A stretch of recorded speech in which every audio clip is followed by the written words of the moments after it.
Assalamualaikum warahmatullahi wabarakatuh. Perkenalkan, saya Nefarsa dengan NIM 24022145 dari Program Studi Pendidikan Guru Pendidikan Anak Usia Dini.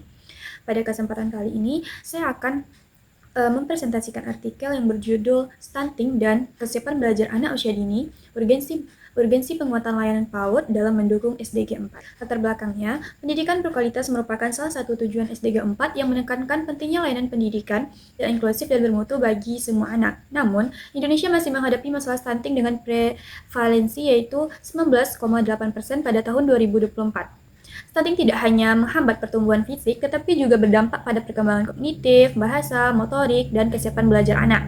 Nah, oleh karena itu, diperlukan penguatan layanan PAUD yang terintegrasi dengan kesehatan dan gizi untuk mendukung tumbuh kembang anak secara optimal serta mewujudkan SDG 4.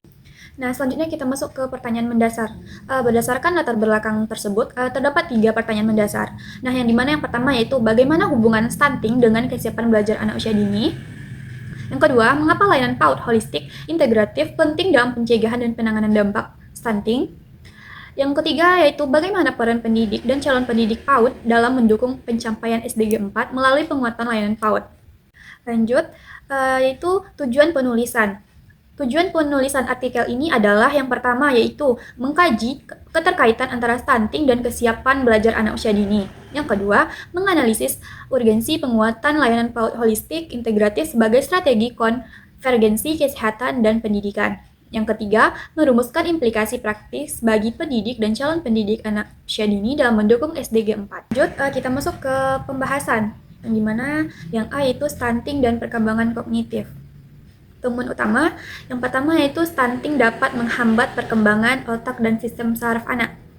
Yang kedua, anak yang mengalami stunting cenderung memiliki kemampuan kognitif yang lebih rendah dibandingkan anak yang tidak mengalami stunting. Nah, yang ketiga, selain itu dampaknya juga terlihat pada perkembangan bahasa, perkembangan motorik, serta kemampuan berpikir dan pemecahan masalah. Namun, dampak tersebut dapat diminimalkan melalui intervensi gizi yang baik dan stimulasi pendidikan yang tepat sejak dini. Lanjut, yang B yaitu stunting dan kesiapan belajar anak. Dampak pada kesiapan belajar anak ini terlihat ketika anak masuki satuan PAUD, yang dimana yang pertama, anak stunting lebih banyak berada pada kategori belum berkembang dan mulai berkembang. Yang kedua, status gizi akan menjadi salah satu faktor penting yang mempengaruhi kesiapan belajar anak. Nah, kesiapan belajar anak ini dipengaruhi oleh beberapa faktor, seperti kondisi kesehatan dan gizi, lingkungan belajar, serta kualitas stimulasi yang diberikan oleh guru dan orang tua. Oleh karena itu, status gizi yang baik akan menjadi salah satu faktor penting dalam mendukung kesiapan belajar anak secara optimal. C. Dampak stunting bagi pembangunan. Dampak stunting tidak hanya dirasakan oleh individu, tetapi juga oleh masyarakat dan negara. Pada tingkat individu, stunting dapat menurunkan kemampuan belajar, prestasi akademik, dan produktivitas saat dewasa. Nah, sedangkan pada tingkat nasional, stunting dapat menurunkan kualitas sumber daya manusia, menghambat pertumbuhan ekonomi, dan meningkatkan risiko kemiskinan antar generasi. Karena itu, upaya penurunan stunting juga berkontribusi dalam pencapaian SDG 4 dan pembangunan manusia yang berkualitas. Lanjut, yang D, PAUD holistik integratif sebagai solusi. Salah satu strategi yang dapat dilakukan adalah melalui PAUD holistik integratif atau disebut dengan PAUD HI. PAUD HI mengintegrasikan layanan pendidikan dengan kesehatan, gizi, pengasuhan, perlindungan anak.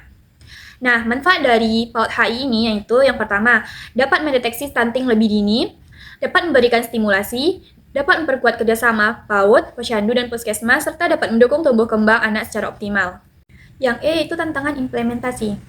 Meskipun PAUD HI memiliki banyak manfaat, implementasinya masih menghadapi beberapa tantangan, yang dimana itu ada tantangan komunikasi guru. Yang pertama, belum semua guru memahami deteksi dini stunting. Yang kedua, pelatihan SDI DTK masih terbatas. Nah, ada juga kolaborasi lintas sektor, yang dimana yang pertama kerjasama PAUD, posyandu, dan puskesmas belum berjalan secara optimal, dan juga pemanfaatan data tumbuh kembang anak masih kurang maksimal.